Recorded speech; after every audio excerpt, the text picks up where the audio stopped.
Hello friends, आशा करता हूँ कि आप सभी अच्छे हैं। और आज के इस छोटे से वचन मनन के लिए आइए हम एक आयत पढ़ेंगे। दूसरा इतिहास उसकी 10 अध्याय उसकी 7 आयत में ऐसा लिखा है।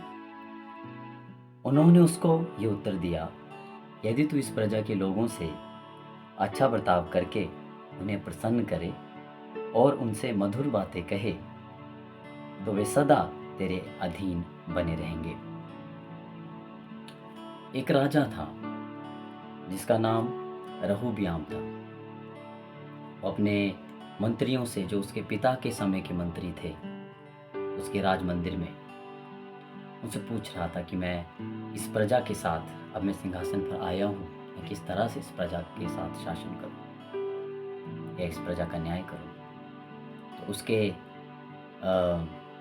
उन मंत्रियों ने कुछ सलाह उसको दी कि अगर तू अपने राज्य में सफलता से राज करना चाहता है, लोगों के दिलों में वास करना चाहता है, तू चाहता है कि तू अपने इस राजनैतिक कार्य में आगे बढ़े, तो कुछ बातों को समझना। जो पहली बात उन्होंने ये कही थी कि प्रजा के लोग,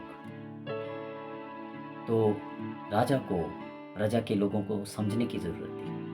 मतलब कि पहली बात जो उन्होंने कही वो ये थी कि अपने लोगों को समझो कि उनकी ज़रूरत क्या है। अपने लोगों को समझो कि उनकी ज़रूरत क्या है और मैं उनके लिए क्या कर सकता हूँ। ये पहला नियम है अपने जीवन में कामयाबी पाने का। दूसरा नियम जो है वो ये है कि अपने चारों तरफ के लोगों से, जिनके बीच आप रहते हो, उनके साथ अच्छा बर्ताव करो। आपका स्वभाव ही आपकी पहचान है। अच्छे बर्ताव से आप लोगों के हृदयों को जीतोगे। और तीसरा नियम जो इसी आयत में हमें सिखाया जाता है वो है कि लोगों को प्रसन्न करना। लेकिन कैसे? अपनी फील्ड के लोगों को आप कैसे प्रसन्न करोगे? जो योग्यता परमेश्वर ने आपको दी है, उस योग्यता का सही इस्तेमाल करके, उस योग्यता से उस मानवता की सेवा करके। अगर किसी को गीत गाने के द्वारा सेवा कर सकते हैं, करिए। कोई हर इंसान अपने अपने फील्ड में है, चाहे सेकुलर फील्ड हो, चाहे धार्मिक फील्ड हो।